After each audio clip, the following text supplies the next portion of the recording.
नमस्कार, मैं हूं नीलू। तो हमास के बाद अब एक बार फिर हूती ने बड़ा हमला अमेरिका के जहाजों पर किया है। लाल सागर में हूती की तरफ से बड़ा हमला अमेरिकी जहाजों पर किया गया है और बताया जा रहा है कि हूती ने ड्रोन से इजराइल पर भी हमला किया है। यह हमला कितना बड़ा है, किस तरह से नुकसान पहुंचा है, बातचीत करने के लिए मयंक मेरे साथ जुड़ गए हैं।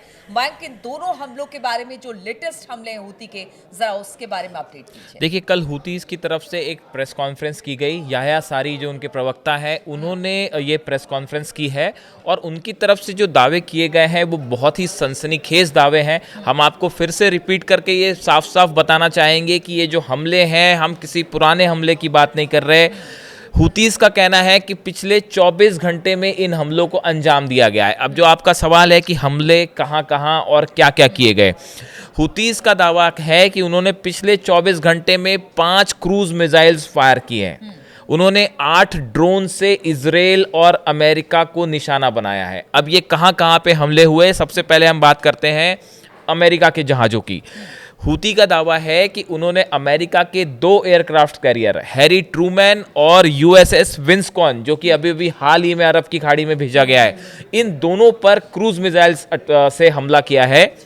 और याह्या सारी जो उनके प्रवक्ता हैं, उनका दावा है, जो उन्होंने हैरी ट्रूमैन को लेकर कहा कि हैरी ट्रूमैन जो एयरक्राफ्ट कैरियर है, इसमें इस पर और इसके आसपास जो जहाज़ों का काफिला होता है उस पर 2 क्रूज मिसाइल्स फायर की गई हैं और 2 ड्रोन हमले किए गए हैं। ये हैरी ट्रूमैन में, जो कि लाल सागर पर है। वैसे ही यूएसएस विंस्कॉन जो दूसरा एयरक्राफ्ट कैरियर है, जो ईरान के लिए भेजा गया था, ईरान पर पे दबाव बनाने के लिए अमेरिका की तरफ से भेजा गया, यह दूसरा बड़ा एयरक्राफ्ट कैरियर है।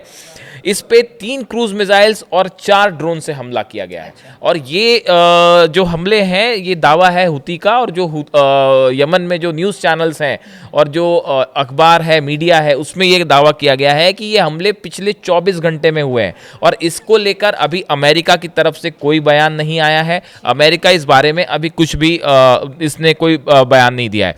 अब याह्या सारी ने जो कहा है वो मैं एग्जैक्ट शब्दों में आपको बताता हूँ।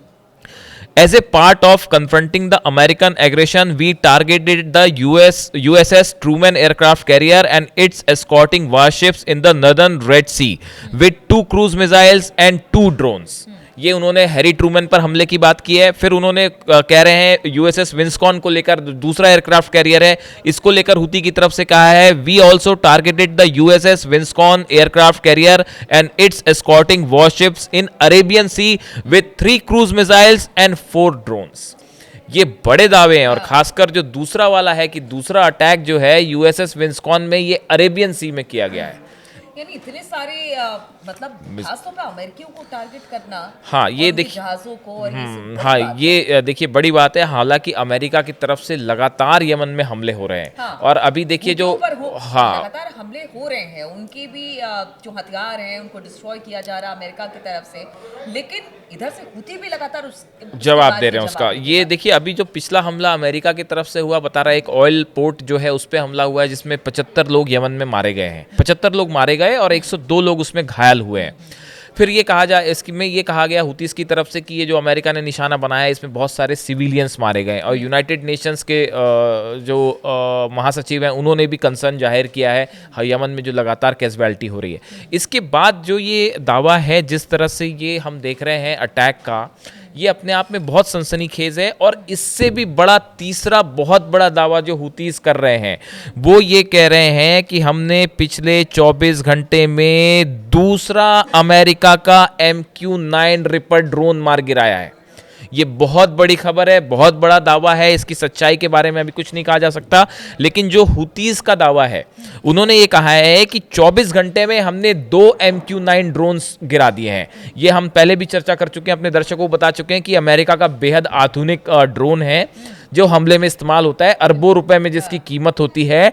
और लेकिन बड़ी बात ये देखिए, हूतीस के दावे में सच्चाई इसलिए नजर आ रही है क्योंकि एक वीडियो भी हूतीस की तरफ से रिलीज किया गया है, जिसमें MQ-9 रिपर ड्रोन के जो मलबा है वो पड़ा दिखाई दे रहा है। और उसमें कई जो रेबल्स हैं, जो वहाँ के विद्रोही हैं, वो उस पर चढ़े हुए दिखाई दे रहे हैं।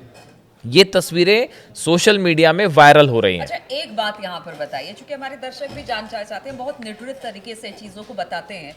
अगर एक तरफ ईरान और अमेरिका की बातचीत हो रही है और ये ईरान के प्रॉक्सीज ही हूती हमास कहलाते हैं, ऐसे में ये इस हमले को आप किस तरह से देख रहे हैं? देखिए, क्यों इनका इतनी तेजी इनका के साथ हमला इनका हो रहा है? साफ संदेश है। ये इन्होंने फिर से याह्या सारी का ही मैं आपको बयान बता देता हूं। इनका कहना ऐसा है, जब तक आप फिलिस्तीनियों को निशाना बनाते रहेंगे, जब तक आप गजा पे हमला करते रहेंगे, जब तक आप गजा के लोगों को उनकी मदद रोकते रहेंगे, तब तक हम मतलब आपको उनका कहना है कि बातचीत तो होती रहेगी, लेकिन अगर फिलिस्तीनियों पर हमले नहीं बंद होते हैं तो बस फिर हमारे ये हमले ये की हुती का कहना है, आप फिलिस्तीन पे गजा पे हमले रोकिए, अगर नहीं रोकेंगे तो अंजाम भुगतने के लिए तैयार रहिए। याह्या सारी का यही एग्जैक्ट स्टेटमेंट यही आया, आपने जो पूछा उसका जवाब ही है। उन्होंने ये कहा कि जब तक ये हमले जो हो रहे हैं ये हम लगातार जारी रखेंगे जब तक आप फिलिस्तीन पे हमले नहीं रोकते।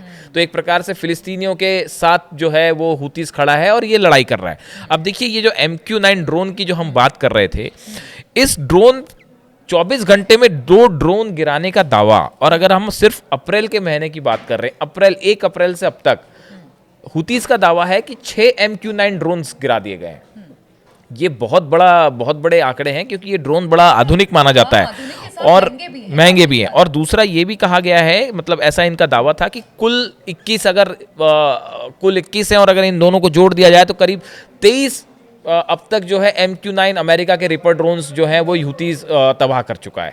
तो ये अपने आप में बड़े नंबर्स हैं। और देखिए, यमन के जो हुती लीडर हैं यमन में, अब्दुल मलिक अल हुती, उन्होंने एक थोड़े दिनों पहले एक आंकड़ा दिया था। उन्होंने बताया है कि हमने जो पिछले 15 मार्च से, जब से जो है ये सीज फायर की बात खत्म हुई और लगातार गजा में अटैक होने लगे, उसके बाद से उन्होंने 26 अटैक किए हैं इजराइल पे और 33 अटैक किए हैं अमेरिकी वॉरशिप्स पे।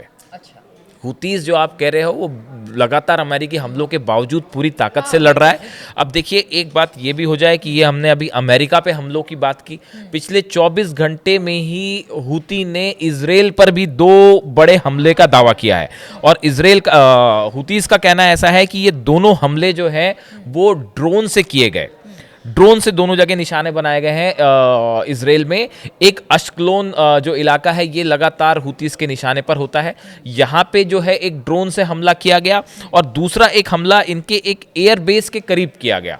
हुतीस की हमेशा कोशिश होती है कि एयर बेस को अमेरिका के जो है वो निशाना बनाया जाए। तो दूसरा जो हमला था वो इलात शहर है, उसके पास में हुआ है, एक एयर बेस पे, मिलिट्री बेस के पास में। लेकिन हालांकि हुतीस की तरफ से ये एग्जैक्ट लोकेशन अभी नहीं बताई गई है इस बारे में कि ये किस जगह पर गिरा। तो एक अश्कलोन इलाके में ड्रोन अटैक हुआ है और दूसरा जो है इलात शहर के पास हुआ है। गौर करने वाली बात यह है कि देखिए, ये प्रेस कॉन्फ्रेंस याह्या सारी ने कल की, सोमवार के दिन, और ये दावा किया कि हमने ये अटैक किए हैं। इसी बीच एक खबर इजराइल से भी आई है कि इजराइल में अचानक जो है वो कई नॉर्दर्न इलाके में कई जगह अचानक सायरन बजने लगे और एक बड़े धमाके की आवाज़ भी सुनाई दी। तो देखिए, ये अगर हम ये कंफर्म करना चाहें कि ये कितनी सही न्यूज़ है, तो देखिए इस तरह की खबरें इजराइल से भी कुछ अखबारों में हैं और कुछ न्यूज़ एजेंसीज़ में है कि इजराइल के कुछ इलाकों में जो है परसों रात को जो है, जब ये हमले का, जिस समय की हमले की बात ये याह्या सारी कर रहे हैं, हुतीस कर रहे हैं, उसी समय की बात है कि इजराइल के कुछ इलाके में अचानक सायरन बजने लगे, लोग पैनिक में आए, जैसा अक्सर होता है, बेसमेंट्स की तरफ भागे, और इसी बीच एक बड़े धमाके की आवाज़ भी सुनाई दी। इस बारे में अभी तक इजराइल ने कुछ नहीं कहा है। लेकिन एक बड़ी बात और, कल बेंजामिन नेतन्याहू एक पब्लिक स्पीच को एड्रेस कर रहे थे, और पब्लिक स्पीच में उन्होंने कहा कि इजराइल जो है वो हुतीस को फोर्सफुल रिस्पॉन्स करने के लिए तैयार है, यानी कि उनका जवाब देने के लिए तैयार है। और सवाल ये है कि कल अचानक बेंजामिन नेतन्याहू को हुती पर बयान देने की ज़रूरत क्या पड़ी? क्या ये इसलिए हुआ कि हुतीस जो दावा कर रहे हैं हमले का, ये सच है? क्या ये सच्चाई है कि 2 ड्रोन अटैक हुए? हूती के कल लेटेस्ट हमले जी, से पहले है? उसके बाद का बयान है। ये जो याह्या सारी, कुछ चंद घंटों का ही अंतर होगा जो हम समझ पा रहे हैं कि याह्या सारी ने जो प्रेस कॉन्फ्रेंस करी, हुतीस ने प्रेस कॉन्फ्रेंस की, उसके कुछ ही समय बाद शायद ये एक पब्लिक स्पीच थी नेतन्याहू की, जैसा बताया जा रहा है। एकदम क्लियर तो खबरें नहीं है इस बारे में, लेकिन बेंजामिन नेतन्याहू तेल अवीव में ही एक पब्लिक एड्रेस को रिस्पॉन्स कर रहे थे। उस दौरान उन्होंने कहा कि हम हुतीस पे जो है उनको करारा जवाब दिया जाएगा और उनको इसराइल की तरफ से सख्त रिस्पांस मिलेगा। तो ये माना जा रहा है कि नेतन्याहू का ये बयान देना एक प्रकार से क्या वाकई हुतीज़ ने हमला किया इसलिए नेतन्याहू ने बयान दिया। तो इन सबको जब हम जोड़ के देख रहे हैं तो जो आपने कहा कि लगातार यूएस और इसराइल के हमलों के बावजूद हुतीज़ जो हैं वो मजबूती के साथ लगातार हमले कर रहे हैं और उनका कहना ऐसा है कि जब तक फिलिस्तीन में गजा में वॉर नहीं रुकेगा तब तक इसराइल अमेरिका को निशाना बनाते रहेगा। सबसे बड़ी बात यही है कि देखिए एक तरफ तो वार्ता हो रही है अमेरिका और ईरान के बीच में, लेकिन जो ईरान के प्रॉक्सीज हैं वो लगातार अमेरिका और इसराइल पर हमला भी कर रहे हैं। उनका कहना है कि समझौता अपनी जगह है, लेकिन जब तक फिलिस्तीनियों पर इसी तरह से हमले होते रहेंगे तब तक हमारे हमले भी बंद नहीं हो सकते हैं। अब देखिए आगे और किस तरह के परिणाम, किस तरह के हमले निकलकर सामने आते हैं। जो भी अपडेट होगा हम अपने दर्शकों के लिए लेकर आते रहेंगे। फिलहाल बने रहिए हमारे साथ।